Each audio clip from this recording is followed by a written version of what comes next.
We are live, 6:56. Got about 4 minutes early, which is good.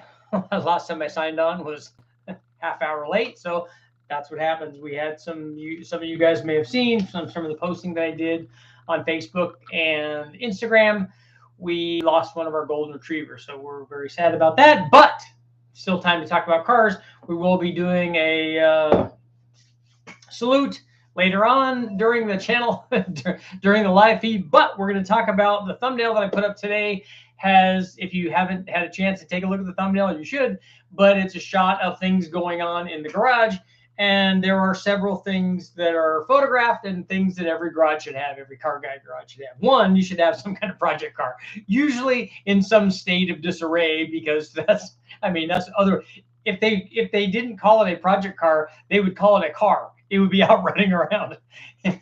When somebody says it's a project car, that means usually it's sitting around without an engine in it or without a transmission in it or something else that's stopping it from actually being driven around and enjoyed as a car. That's the project car. So I have one of those. In my case, it's a 1985 Dodge Omni GLH Turbo, but I may have found that my goal for this year was to get this thing running during the summer, and I may have found a way to do that thanks to some awesomeness from some viewers, the guys at the car farm. Yeah, that's what I was checking out their stuff today. I think that's what it is.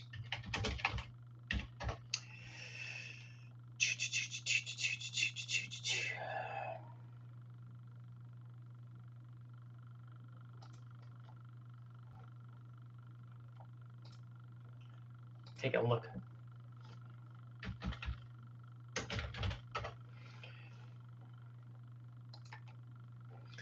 Been talking to some very cool guys, and obviously, yes, the car farm. That's right.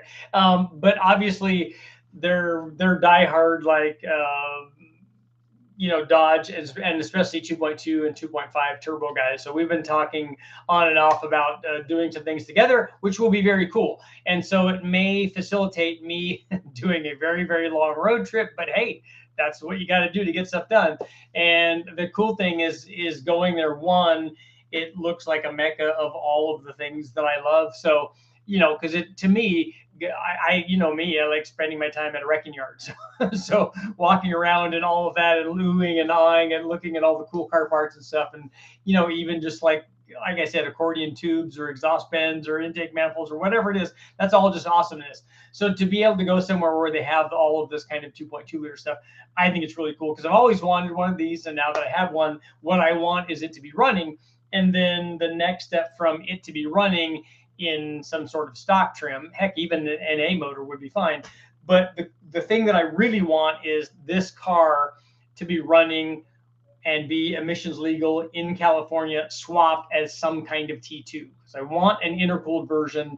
The NA or the non-intercooled version with the drop-through turbo is cool enough. And obviously there are things that we could do and stories that we could do and videos that I can do on that. And I plan to do most of the dyno testing with these engines on the engine dyno so that we can do, it's easier for me to change intake manifolds and change turbos and change heads and cams and all that stuff. But because doing it in the car, especially on that backside where the firewall is, these cars don't lend themselves to doing that kind of thing on the chassis dyno.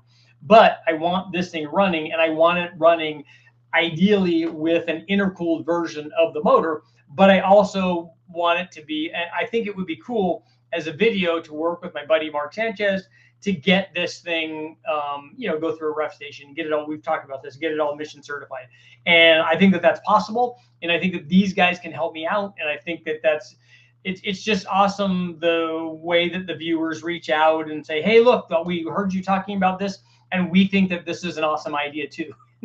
For other people to think that the craziness that's going on up here is somehow a good idea, I think is just, it's just totally cool. So the first thing that in your garage, if you're a car guy, the thing that you should have obviously is some kind of project car, and that's mine for right now. I have other cars too that are projects that need to get done, but right now that's the one that's in the garage. The next thing I have there is some kind of motorcycle, either a motorcycle or a moped or a scooter, a pit bike, whatever you have. A GoPed even would qualify for that, which I have that also. But in my case, it's a Honda Trail 90. So I love it, and it's perfect for what I need to do on it. Obviously, it's not going to go out and win any races unless you race against a Trail 70 or 50, but it does all the things I want it to do, and so it's ideal for that situation. And that's the thing. That's really the definition of success when you think about it, of anything, of your project car, of your daily driver, of the color for your house, whatever it is you're trying to do.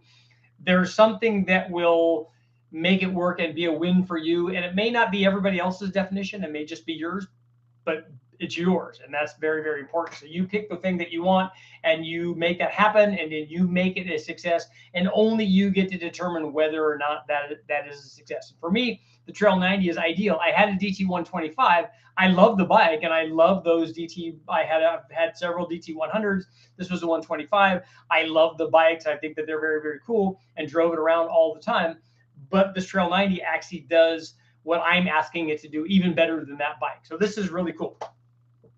The other thing that I think that everybody should have in their garage, and you'd think that these two things kind of go together, like with the Dodge Omni GLH, but everybody should have some kind of turbo motor. It could be a motor and a turbo separate, but a turbo motor in their garage. And in my case, it could be the 2.2 ready to go in the Dodge, because that's what you'd think. You'd think that the two things would go together, but in my case, it's not. In my case, it's a motor that my brother or my son and I just took out of the truck today, because I had picked it up from Oliver, the kid that won, the guy that won the Nova. He had an L28 ET, which is in this case, is a 1983 turbo 280ZX motor that's actually fairly low mileage. So I'm hoping that it's in really good shape. So he gave me that, or I'm going to buy it from him or trade him or do something. Something's going to happen there. But right now I'm going to be able to put it all together. And by that, I mean, I'm going to be able to figure out a way to run it on the engine dyno. So we have a bell housing for it. The bell housing came from an automatic. I just need to make a flat adapter plate like I did with the 2.2. And when I say I did it, I mean the wonderful people at AccuFab did it. This one I will probably do because it's not going to be that difficult. But an adapter plate for that bell housing to bolt to the dyno, and then the engine will bolt to the bell housing. That'll all work good. The motor mount's easy to do. This has a 6X distributor, a trigger for the distributor. So I'm hoping that the Holly will read that. And then a harness for that is just our injector. I have a 6-cylinder injector harness. That's not a big deal. So I'm hoping that that can go up fairly easy. The motor we think already is a runner and in good shape. And then I can do lots and lots of testing in it. So in your garage, you need to have some sort of turbo motor. In my case, like I said, that one is a cool turbo motor. It even says turbo on the valve cover. That's how you know it's a turbo motor, because it says turbo on the valve cover.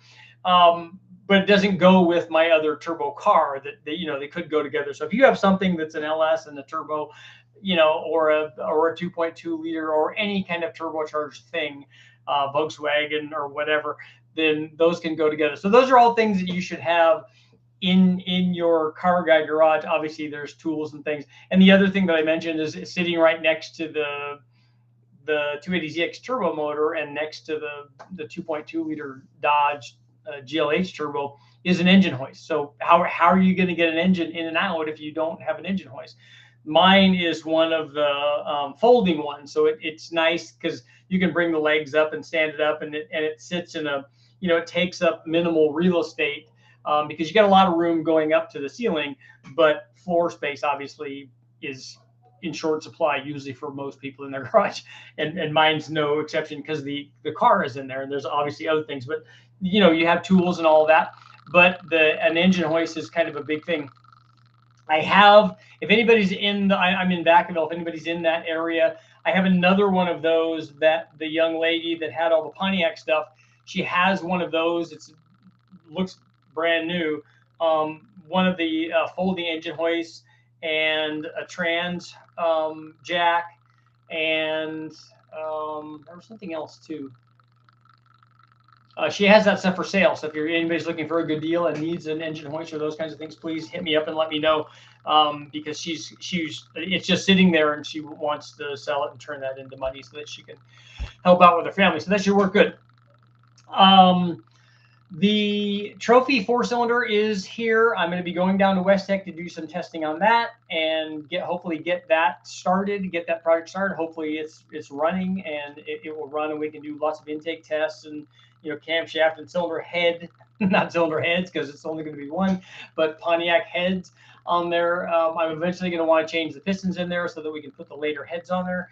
But a bunch of intake manifolds will obviously run boost. I'm sure I'm going to run nitrous on it because it's just so easy that why wouldn't you? And it just takes a little carburetor adapter plate. So we got to figure out how to put a 4-barrel on there. All of that's good news. I want to try the max speeding turbos that I have down there. There's lots of stuff to do. So there's never any shortage of available available projects. What there is normally a shortage of is available time. So it is, you know, that tends to be problematic. So we'll have a poll here.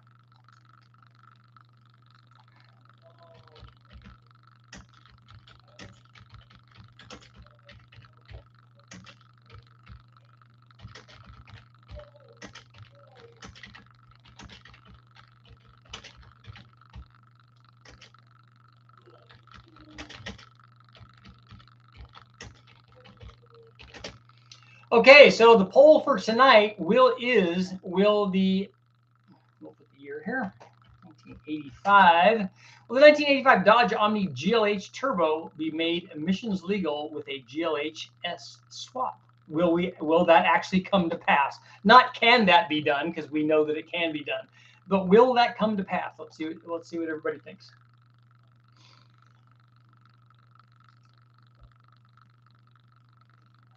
Gabriel, what's the best budget street 454 setup for 700 horsepower and pump gas all motor?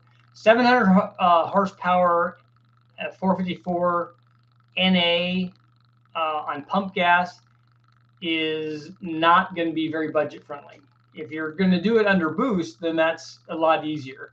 But an NA 700 horsepower 454 is a lot of motor, and it's going to have a big camshaft and lots of compression. It's going to be cantankerous. It's not going to be a street motor. For 700 horsepower with a turbo or a blower, that's really easy.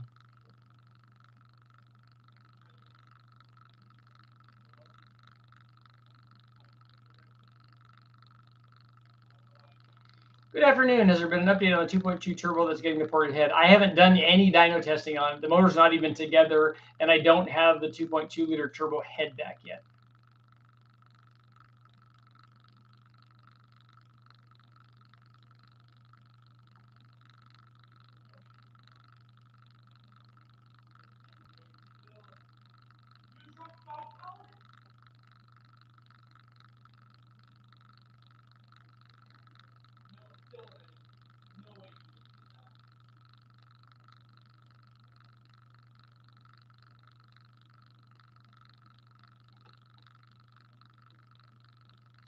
Everyone should have a dyno in the garage. That would be good.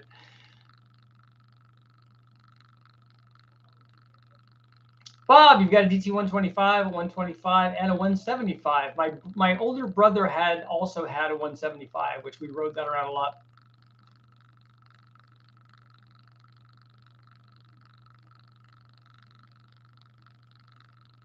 What's your pick for a daily driver? LS7 heads? Just the stock ones, and if it's just going to be a daily driver.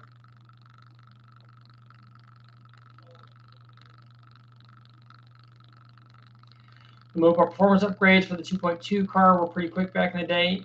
Yep, the Super 60 stuff.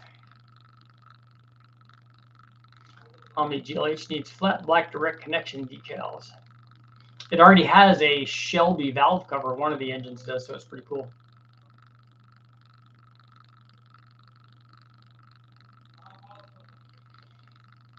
I might be driving across to get this Omni done. Is going to take a really, really long road trip, a 2,500 mile road trip, and that's one way. So it'd be more like 5,000 miles. Any chance we could get other guys' video detail on the Oldsmobile 454, 455? I haven't ever run across one of those in the wrecking yards though yet. Richard should have a wrecking yard meet and greet. That would be good. Do a quad 4. I do like the quad 4s.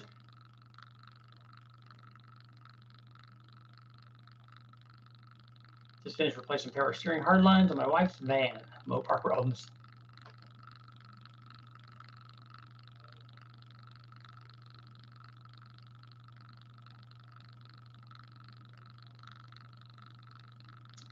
White LX, I've got 3 project cars. Goal is to get 2 of them on the road this year. 86, an XR4 Ti, nice Mirror, and 89 Show. Both good, both very cool.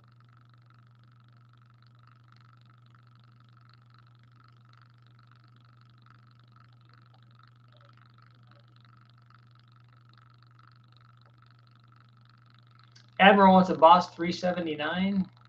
Is that the 6.2? Is that what that is?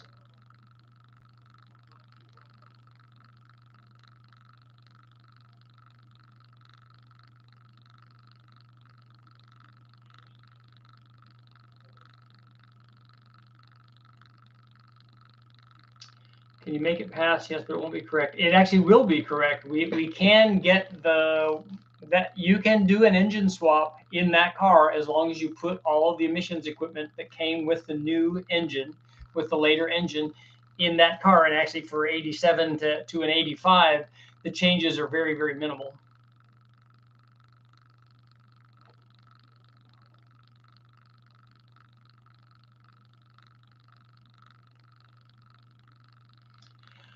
What engine management will you use on the Omni, or does it have to be stock? It has to be all stock. It's going to be a stock ECU, a stock harness. All of that's going to be stock to run it in the car and get it certified.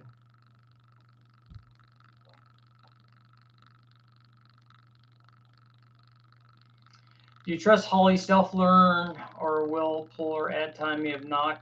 We don't run self-learn stuff on the dyno ever. I have, well, not ever. I have done it once, where we let the self-learning, and I'm talking about it wide open throttle.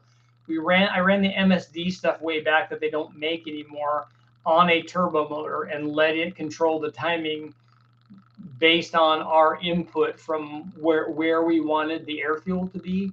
And it trimmed it, and it did a fairly good job. It's not doing anything to timing. It puts in a fairly conservative timing curve based on boost anyway. So it was very, very safe. But it actually would trim, and it did a fairly good job. But I don't ever let it do that on the Holly stuff.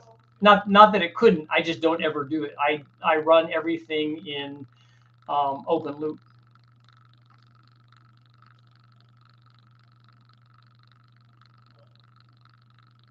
The age limit for California is 25 years, I think. No reason you couldn't get the T2 certified by ref. That's what we're gonna have to do.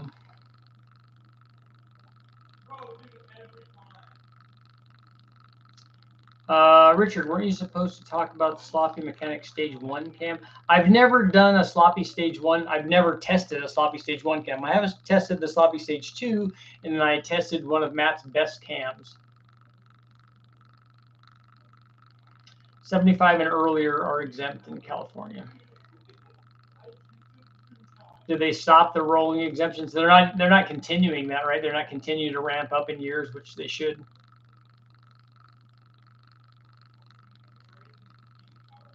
If it's certified in California, it would be 50 state legal.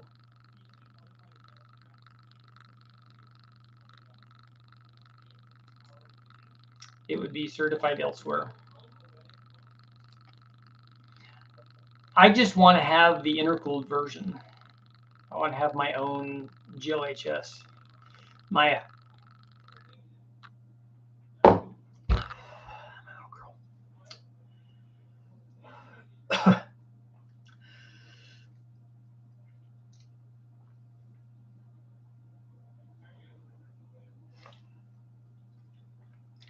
No emissions in Alaska? Nice. Yeah, it's set at 1975 now. It'd be nice if they continued with the 25-year thing. That's how it should be. I mean, how many 1984 or 85 or 86 cars are still on the road right now? It'd be interesting to see if they had registration numbers to see what's happening. But I was talking to the guys today about the Omni, and I was telling them a story about me having my Civic VX. And what I did is, because that Civic, the VX runs ultra lean burn. And so the NOx is fairly high, which is the reason that they couldn't have them originally, they couldn't sell them in California with the 50 state or the 49 state, not 50 state, the 49 state tune. They couldn't run them in ultra lean burn, and they didn't have the 5-wire sensor. So in California, they got a lesser version of that didn't get the same fuel mileage because it didn't run nearly as lean because the NOx count was so high. So what I did on mine is it was all stock and it was running great and would have passed emissions, and it eventually did pass emissions. But I put another cat on it just to make sure. And I took it in. They said, you can't do this. I said, why? I said, it has the factory cat.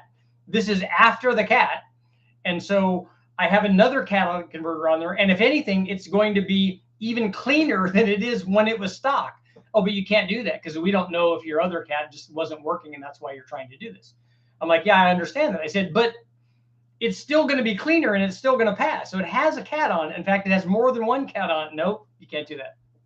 I'm like, okay, well, then we're not really concerned with like it being the emissions being at a number, right? We're concerned with something else.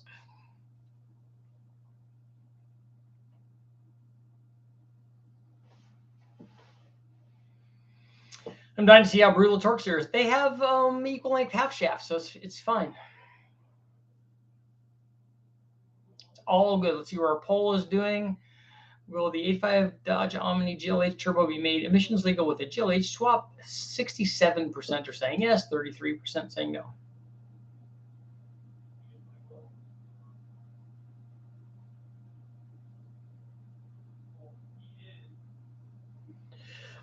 Butcher, you got lots of torque steer on your Spirit?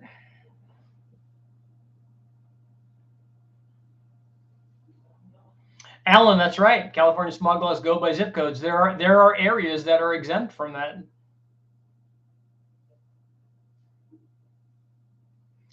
When do you expect any more information on the VTR LV3 developments? I'll have to see if they've done any more testing on it. We don't have to do an emissions test every year, no.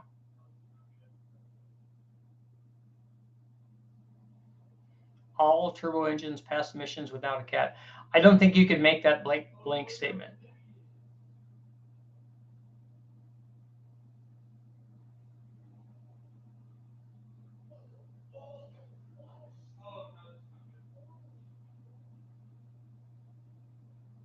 DMC Bigfoot's in the house.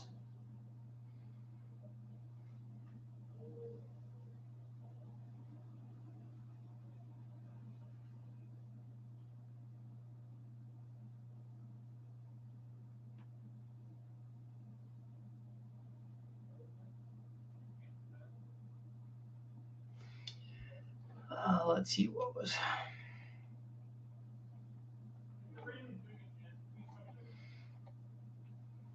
Oh, Butcher, you say you learned to live with the torque steer.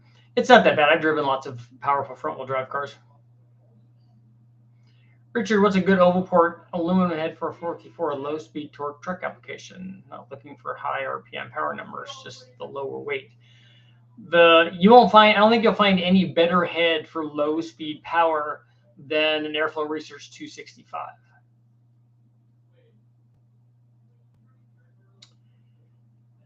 Richard, is 26 thousandths enough ring gap on a boosted 5.3 for both rings? Yeah, you should do well there.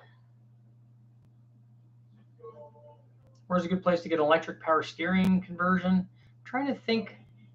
The trucks don't have electric, right? They have hydro boost. Oh, that's for the brakes. Who has it's got to be a modern car for electric power steering. Does anybody know about electric power steering and any of the stuff? We always take all that stuff off when we're running it on the dyno.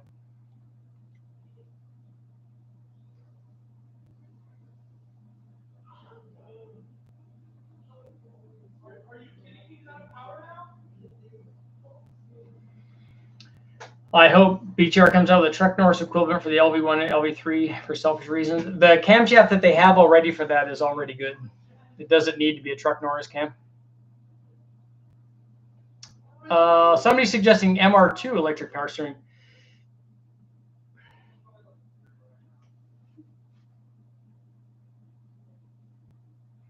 Just an electric hydraulic pump.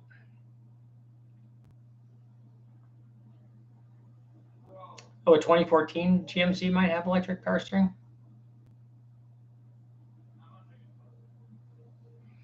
Oh, white LX, that's very cool. I recently picked up a Ford 2.3 from a Sandrail. Came with an Esslinger SVO aluminum head. Those are sexy for the SVO turbo motors.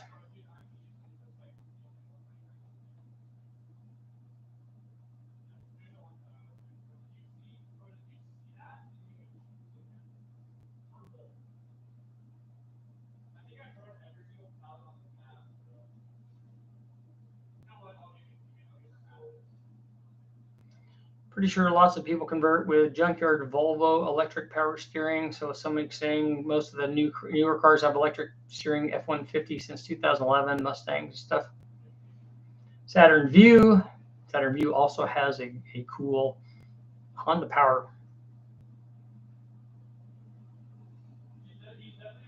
I have a GT28 on my Spirit and torque even with a smaller turbo is still pretty stout. But it would be with a smaller turbo, even if it's really responsive, it's going to have low speed power.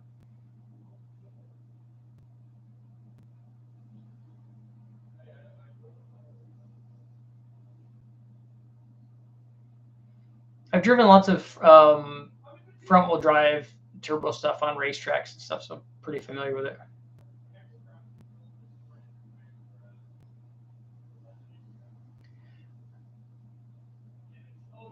Deutsch, I think, makes the connector snafu that you're looking for.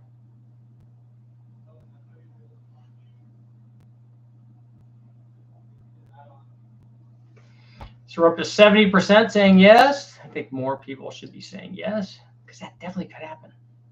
It should.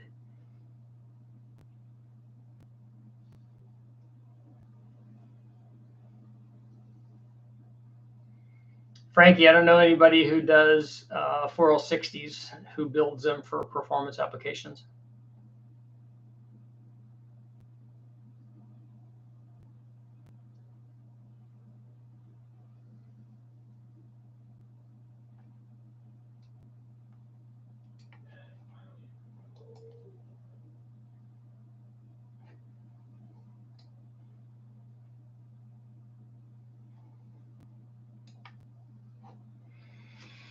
Good stuff. Good stuff.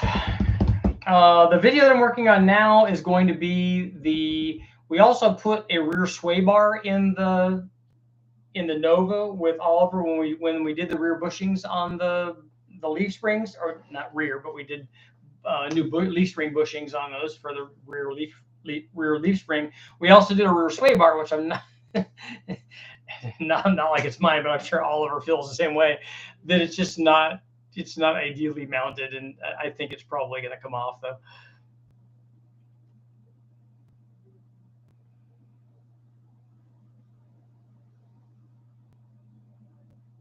Rail 60 seems like a weak link and a pretty good setup. I don't think they're very strong. I see people promising mega, stage 17 4L60s or whatever that are supposed to handle mega power. I just haven't seen, I don't see people out on the racetrack and stuff using them going, oh yeah, I'm glad I picked this 4L60.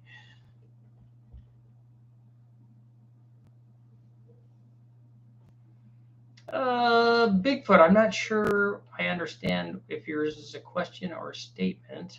I'm looking back to see if there's any reference for it. Would an air-to-water intercooler across? I don't know what the rest of that is. Maybe there's more.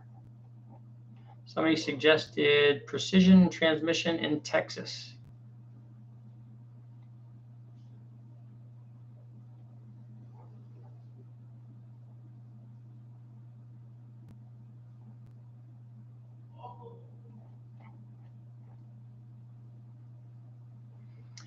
Sway bars limit travel.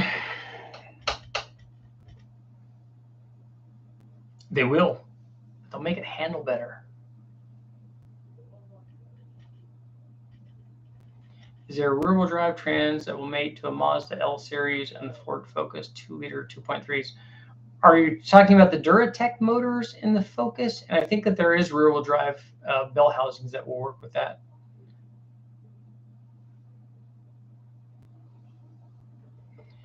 Do you have any knowledge for correcting G-body front camera and caster suspension geometry on a budget? I don't. I don't ever even remember working on one. But is it a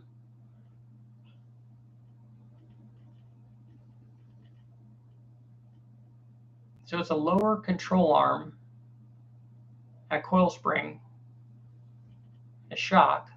Does it? It's got to have an upper arm too, right? So it's a double A arm. So if you're trying to adjust camber, usually the you would do it with adjustable arms.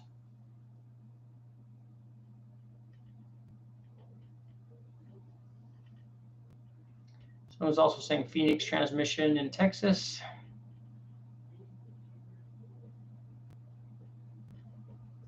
Leaf spring perches. Frankie, what was your question?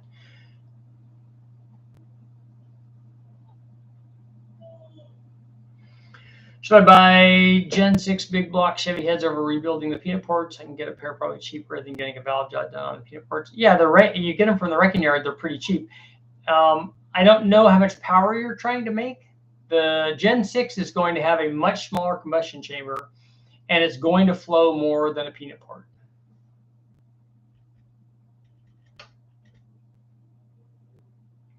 Did you pick a turbo for the Omni? The Omni is going to be all stock. It's going to be all completely stock T2 stuff.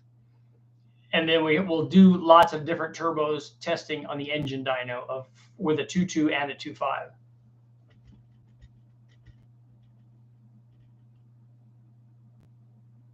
Got the Aprilia running. Oh, I like those. 21 angry horse. My Trail 90 has 5. if it was running really good, it would have 5.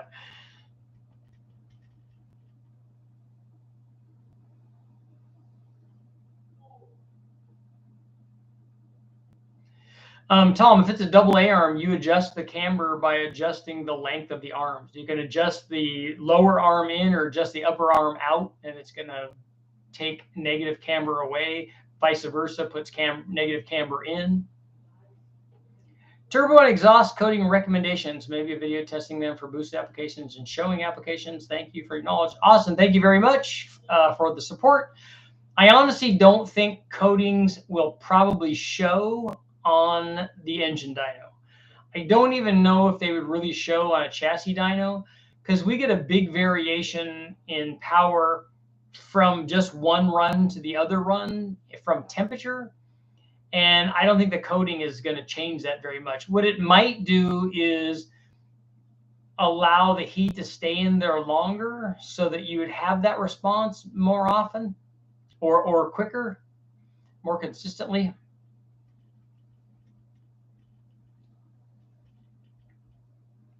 I always wonder why transmissions are rating in horsepower and not torque, because it's a bigger number.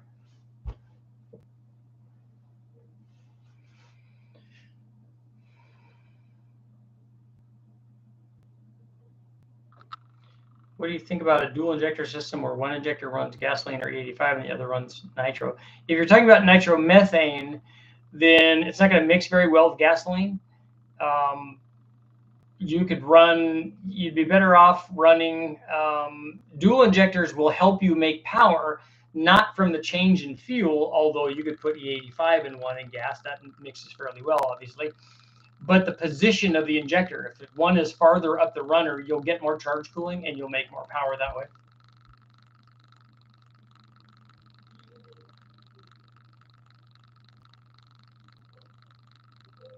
Would running an air-to-water intercooler on the driver's side be okay from the turbo on the passenger side across in between the engine and the radiator? Yeah, obviously you don't want to subject it to a bunch of engine compartment heat, but otherwise, yeah, it's fine. Guys run air-to-water intercoolers and put them in the passenger seat and run the discharge tube back to there and then back into the engine compartment, so that'll be fine.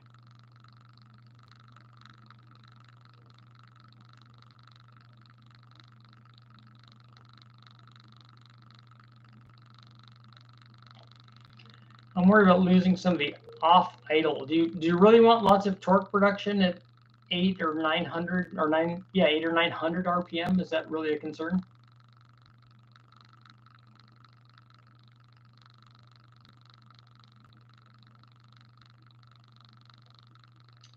At what cylinder pressure should factory coils be upgraded? Is there a nitrous horsepower level, boost level, or compression ratio level? I don't think that the coil itself is going to be rated at that, because like I said, there are a lot of other things that affect it more than what kind of coil it is, or the voltage output of the coil. The plug gap is the biggest thing, I think, because you can run really good coils, and if the plug gap is too much, it just won't fire. But when you bring the plug gap down to 18 or 19, where it needs to be, you can fire a lot of cylinder pressure with that. The other thing that happens is if you need to adjust the dwell time, you need to adjust the dwell on it, and the nice thing is lots of systems will allow you to do that. Brian, good evening. Stock truck, Richard. Have you done a test boosting an LS, then switching pistons and adding compression and compared? It does exactly the same thing as it does NA, because all you're doing is adding NA power with compression. So if you go from 8-to-1 to 9-to-1, how much ever power you add, if it's 10 horsepower or 20 horsepower, whatever the number is, whatever the percentage is based on whatever the thing was originally making NA, you're going to get that gain, and that's going to be your new starting point. The only thing you do is get closer to the detonation threshold.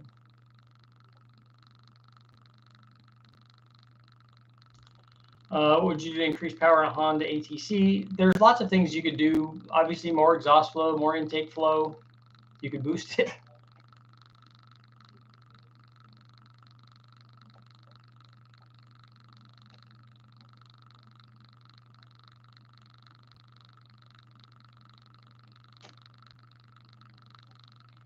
Casey, I've used jet hot coating a lot on stuff. On the guys from HP Performance used to have all of their turbo stuff jet hot coated. It certainly lasts a lot longer when it's coated. So Noodles, the last numbers on Ford's transmission are the ratings for torque. A 6R80 is good for 800 Newton meters. Oh, that's cool.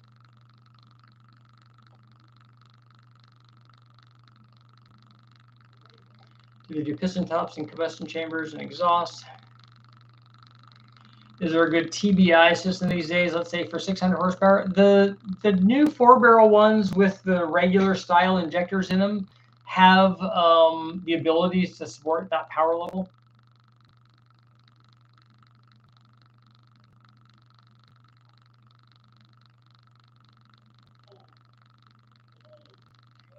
Fig Newton meters, or Olivia Newton, or Cam Newton, or Sir Isaac Newton, any of the Newton families. Oh, we're back down to 68% on the yes and 32% saying no on our poll. How much power can you put on a GoPed? I don't know. I've actually never worked on a GoPed.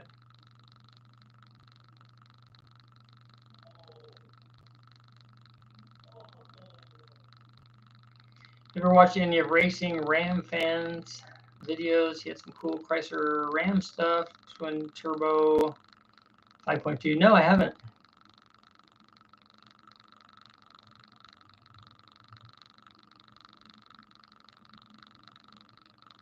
We got the Mad Newton jokes.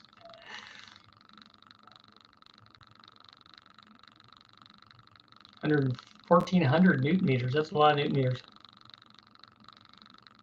No, a GoPed is, Mark, a GoPed is different than a moped. A moped is the little motorcycle that you ride around. A GoPed is the one with, it's like a scooter, but with the little weed eater motor on it. Yeah, Rufus, I wouldn't worry about torque production at 900 or 1,000 RPM, because quite honestly, your torque converter is going to be stalled past that. So that none of that number doesn't matter, unless it's a manual trans, and if you're loading it at wide open throttle at 900 RPM, you need to do something with your gearing. Would it be worth it to run an extra heat exchanger right before the ice water tank or after?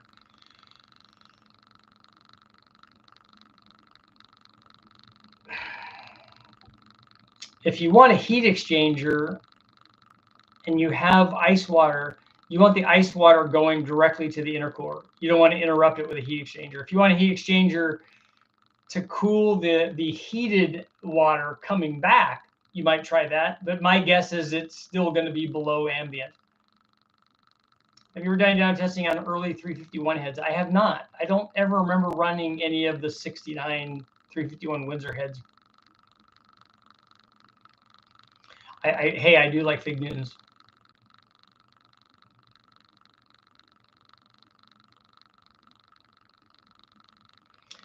I've not seen the Dodge Magnum. Well, I've seen one Dodge Magnum V10 in a wrecking yard, but it was only partially there.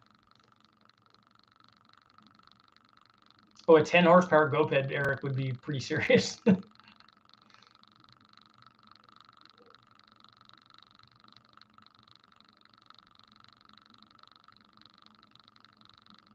Most towing is actually done at 1500 RPM. So as a person that has a truck and does lots of towing of boats and things, it's not done at 1500 RPM. It's done closer to 2000 at freeway speed.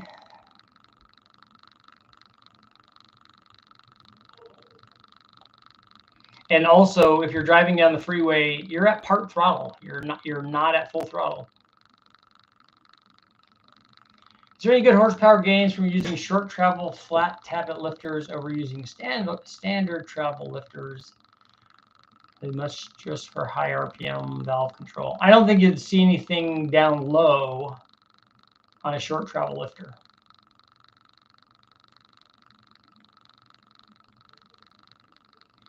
Bigfoot, you got that cam up and running? That's really cool.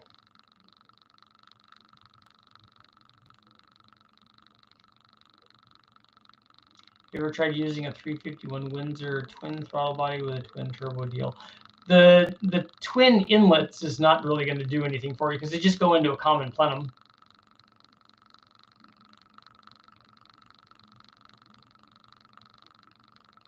Will the Whipple ruin my stock tranny in an 0753? Yes. I pull all my equipment at 2250. That seems more reasonable to me. And again, when you're towing, I don't know how often, unless we're going up a really steep grade where you'd be at full throttle. If you're at full throttle, it's going to downshift. It's not going to stay at 2200 or at 2000 or 1500.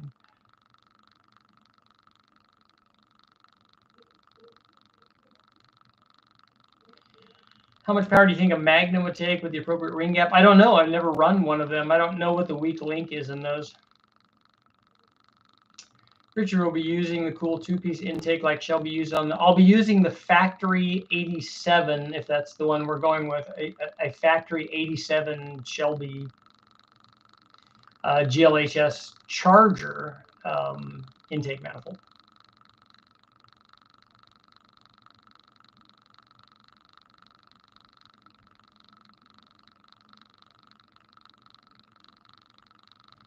Arc, the Fig Newtons are, they do get a little dry.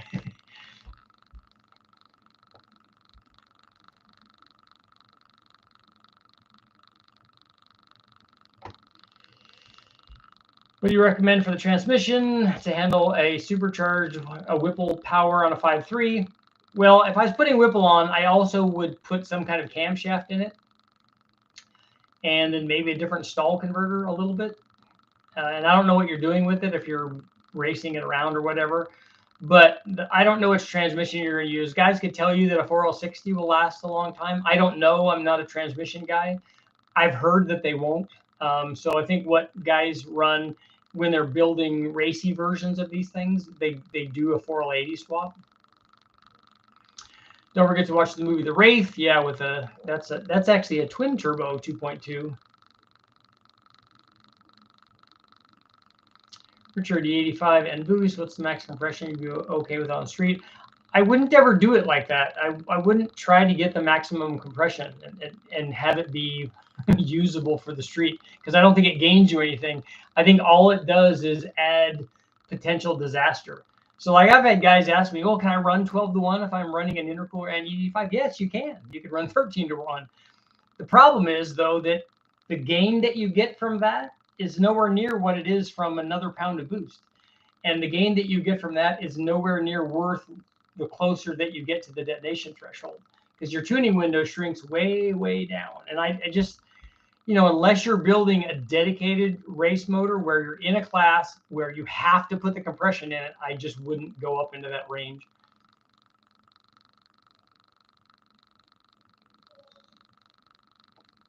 The wake link in the Magnum is the, did they say block and crank?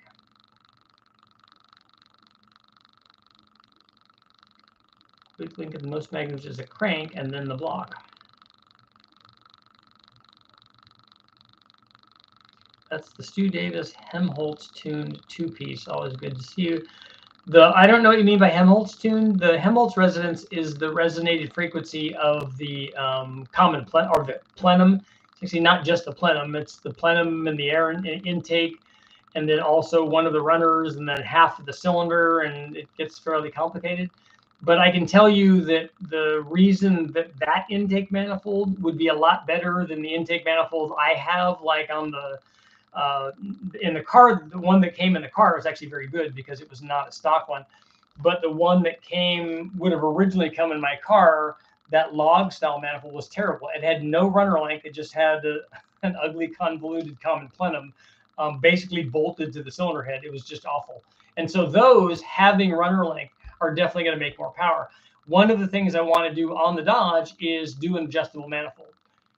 My opinion is that these motors, especially for 6,000 RPM, need a lot more runner length than they have on any of these manifolds.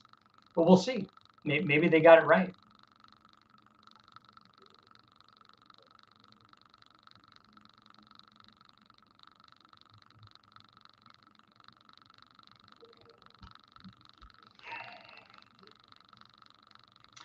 Richard, I'd like to get my 5.3 LS motor board to 4030. Do I have to go through the expense of having the block overboard and re-sleeved in order to do it? I don't think a 5.3 will go to 4030. The most we ever take them is to 3905.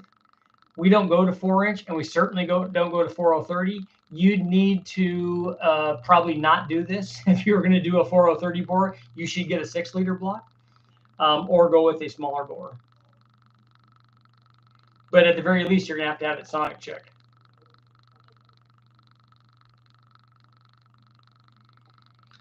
The real Turbo Datsun, yes. I fall in love with my L28 ET. I really like them. I think that they're cool. I'm going to do a video. Hopefully, I'll be shooting it tomorrow on the things that I like and dislike about this motor. So we'll get to talk about that kind of stuff, at least talk about it in the video.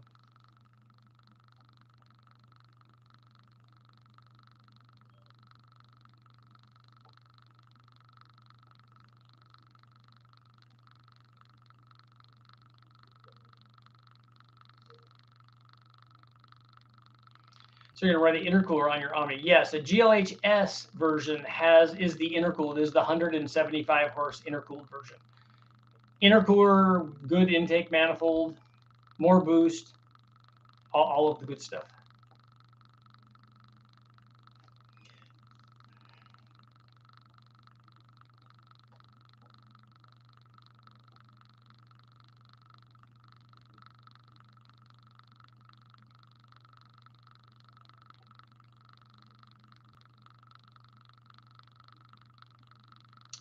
You could go with a PD blower and have no runner length whatsoever. That's still going to make less torque down low than an intake manifold that has runner length and has a PD blower. We've shown that many, many times on lots of different applications. I did that test way back. It's been 25 years or so, something like that. I did it with the first time with Oscar Jackson. I did it on the Mustang too, to show people that when you change runner length, it still works under boost. It works whether you have a positive displacement blower or a turbo or a centrifugal blower. The runner length always does the same thing. Recently, Freiberger did it with a Roots blower on a big block, ran the stock short runner or no runner lower intake that they usually run on these PD blowers, and then ran also the same blower, same pulley and all that on a tunnel ram that has lots of runner length. And lo and behold, the tunnel ram makes more power NA and it makes more power under boost. It does all the good things that you'd expect it to do. Have you dug into the Trophy 4 at all? No, I actually haven't even seen it in person yet. In the 2.3 world, we got the upper intake. I know of us runners and make a common plenum and results in short runners on the lower. If I remember doing this again way back with Dave from Tiny Avenger, and that was a common thing to do. In my opinion, that kills a lot of low speed power. It should make more power on the very top. I don't know where that crossover is. It would be an interesting test to do, to actually do on the dyno to see what's happening. But my guess is that unless you put lots of camshaft in it and you're wanting to run the motor at really high RPM, you're losing a lot of boost response and you're losing a lot of average power production.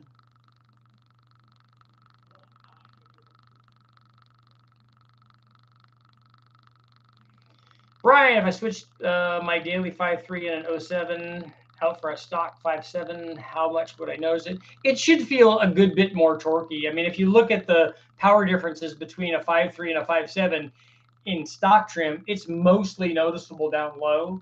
Although a stock LS1 doesn't really have a good camshaft in it compared to the 5.3 for down low power. The 5.7 with a stock truck cam would make even much more low speed power if you have it in a truck, if you're towing with it.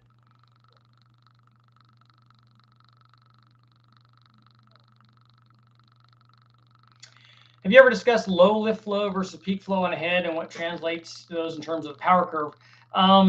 Actually, that's an interesting discussion that would take a really long time, because the high lift and low lift flows are not RPM specific. At any RPM, you're going through all of those lift ranges, assuming you're going to the high lift ranges. When a lot of times, if you don't have enough camshaft, you're not even dealing with the 6 or 7 or 800 lift flow numbers, so they're irrelevant. The gains that you get at higher lift do not necessarily only contribute to power at a higher engine speed. That's not something that's not accurate. Are all the Gen 3 Hemis forged steel cranks, or are there some cast ones? I don't know on that.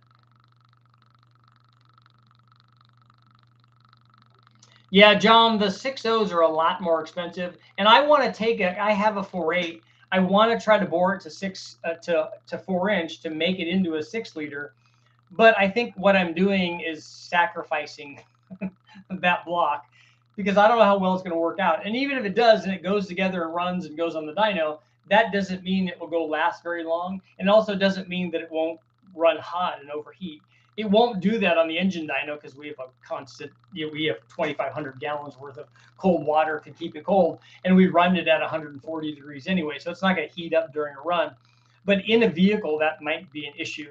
And again, it's like one of those things where you keep chiseling away at wanting more and more and more and more. I keep wanting to do this, and then the gains that you get, the diminishing returns, and then you get bad stuff that goes along with that. So I don't know that that's a good idea.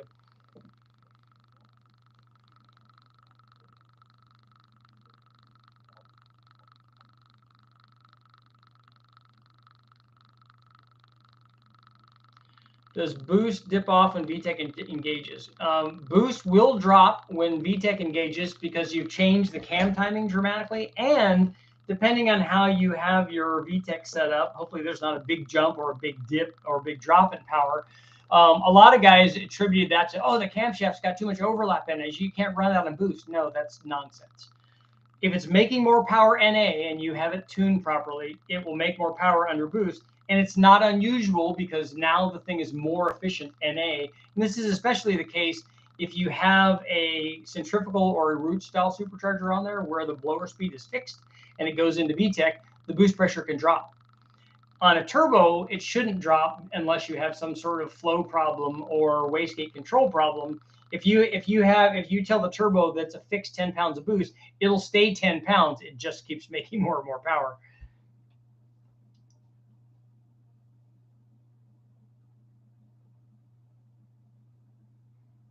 Carla, if you're having boost problems, maybe a diagram on how you have it set up to see, is there an issue with the way that it's the way the lines are done?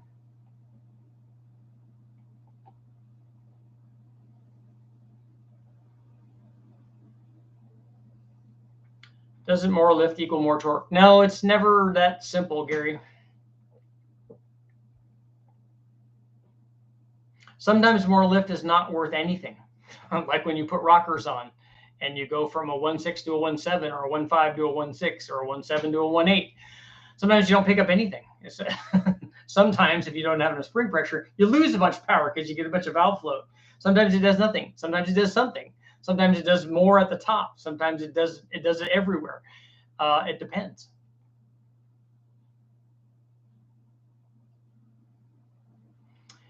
I've heard 85 is not worth it on Gen 3 5.3. It definitely is under boost. Not NA, though. I wouldn't worry about running 85 on a stock 5.3.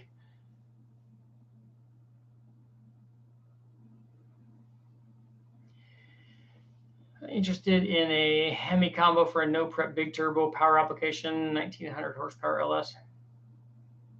How do I know if my intercooler is big enough for my application?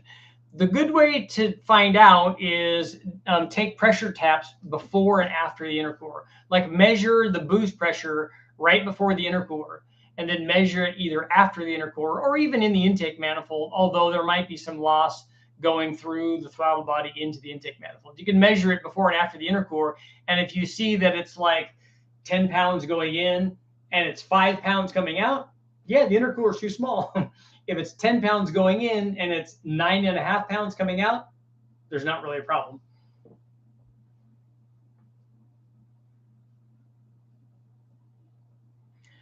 I want to do Pontiac 400, 455 junkyard dyno, stock, turbo, Butler Portaheads at Wastegate. You want to do that? That would be cool. I'm going to run boost on the Pontiac that I'm putting together. I have an old set of CNC ported E7 Powerheads. I've done some stuff with the guys from Powerheads in the past, but not the Ford ones. I think the ones that I did were 882 Chevys back then. But those will be better than a stock one.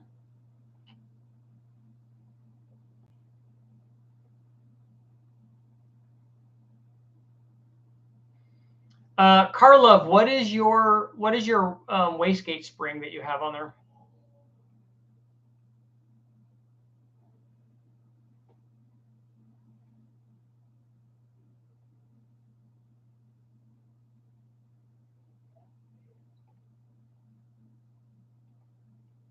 On add a softer spring, I could set 100% duty and would flat line a perfect 8 psi. Rolls-Royce Ghost, I get it. When I switched a big block Olds to roller rockers, I picked up 30 horsepower, but when I did my small block, I picked up 12 horsepower. Depends on the cam and what the heads, and it's a whole combination thing. Have you ever tested a Quadrajet on an LS? I have not, but we know that it does. We know that a Quadrajet works. We've tested them a lot. They work really well. They just have limitations like every other carburetor. I don't know a lot of. Are there any intake manifolds for the LS that have a Q-jet flange on them? Left foot Larry, I even as good as you could possibly make the E7TEs, I think a twisted wedge head's probably going to be a lot better.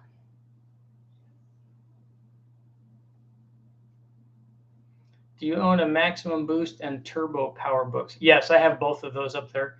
If you're talking about Corky Bell's book and Hugh McKinnon's book, I have those.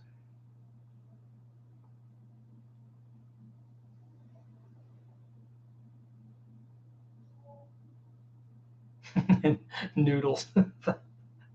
Throwing out the Casper jokes. For cars and coffee, Casper drives the Bugatti. I like it.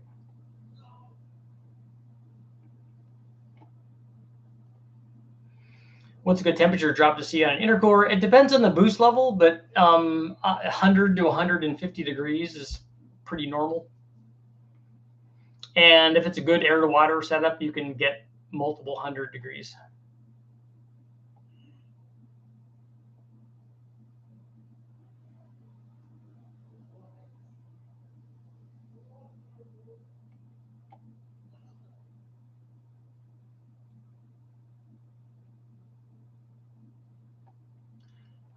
Essential reading for the turbo stuff. Is that what you're talking about?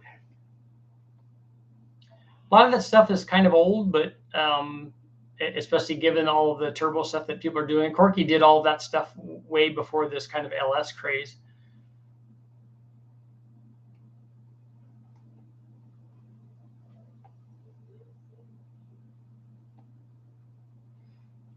Two more minutes, but he did do lots of cool stuff though. I've met Corky and he was a sharp guy.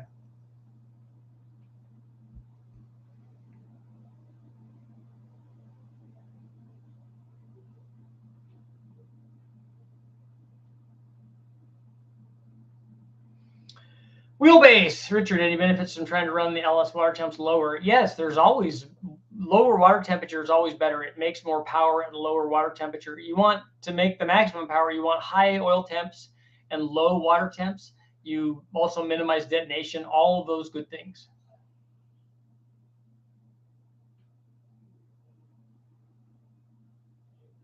It's possible to run and tune a Hillborn mechanical fuel injection system with a turbo.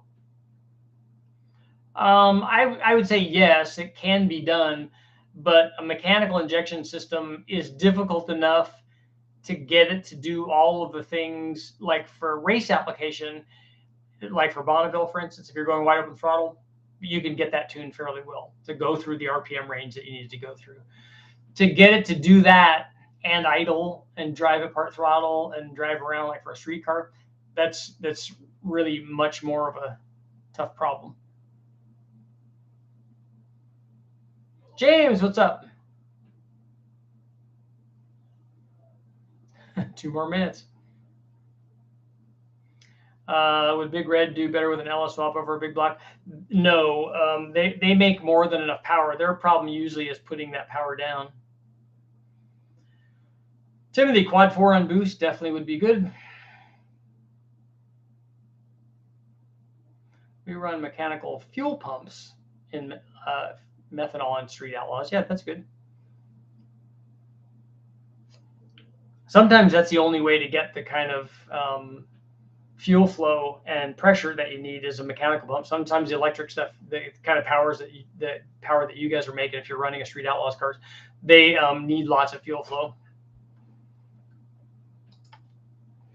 So we're going to end our poll at 69% saying yes and 31% saying no. Will the 1985 Dodge Omni GLH Turbo be made emissions legal with the GLHS swap? I have really high hopes for that.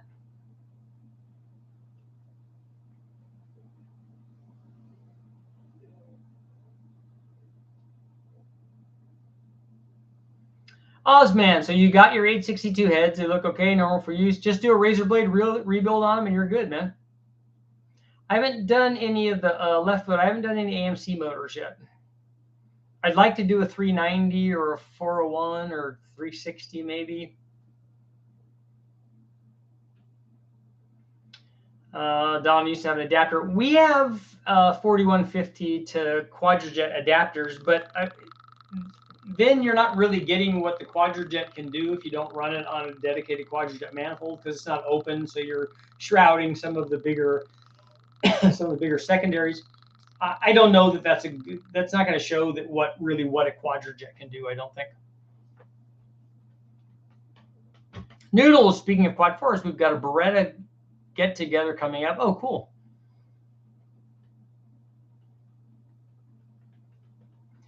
Wheelbase. When you do a swap like this is what we're talking about. Is I want to take a T2 GLHS 87 and swap it in the 85 car and make it emissions legal. So it will be 100% gone through a ref station, all that stuff. That's the goal.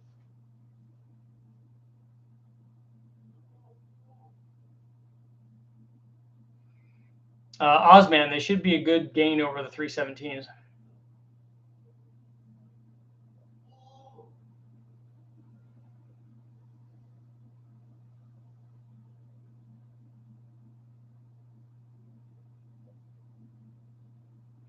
Are Nick Williams throttle bodies worth it?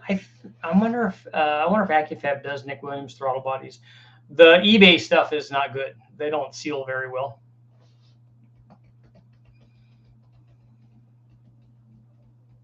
Yeah, 250 horse nitrous on one of those turbo 4-cylinders should go pretty good. I mean, they have guys running 10s, maybe even 9s now with the GLHS.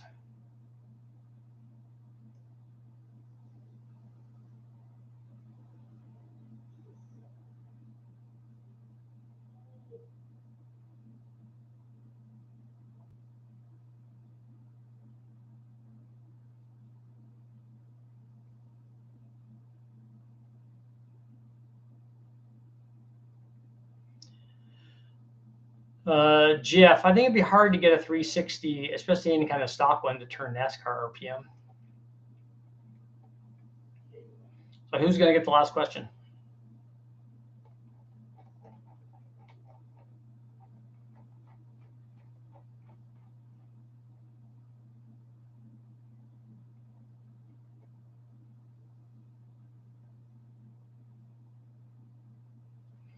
I myself am kind of partial to the Olds 442 or the Calais that had the 440 the quad fours in them. James, if you look up Dodge Omni Turbo or whatever, the 10-second and 9-second stuff or whatever all those come up. Would be nice to test our Chrysler 2.4, the 4-valve stuff like an SRT4.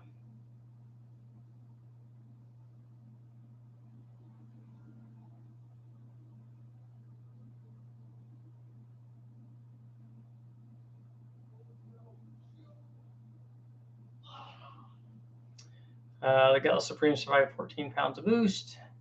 Cuts at 15 degrees, 94 octane. Nice. The W41 Quad 4, yeah, those are good.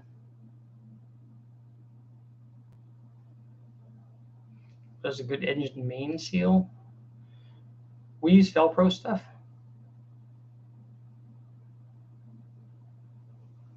Okay, guys, it's actually been 2 minutes.